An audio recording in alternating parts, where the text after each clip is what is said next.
Kawawa naman yung aso na ito, ay siya yung aso na iniwan ng amo niya.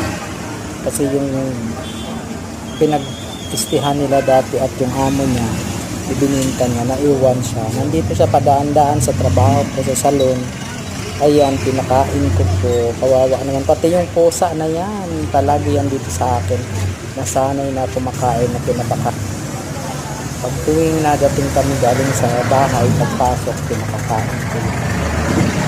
Dalawa yun sila. Wala naman akong yaman o ano, mabait lang talaga ako sa mga katulad nito. At ayan po, pinakain ko siya para kahit pabalik gadaan-daan dito sa trabaho ko, kaya nakikita ko siya, kilala ko. Ayan, marami yan sila magkakapatid.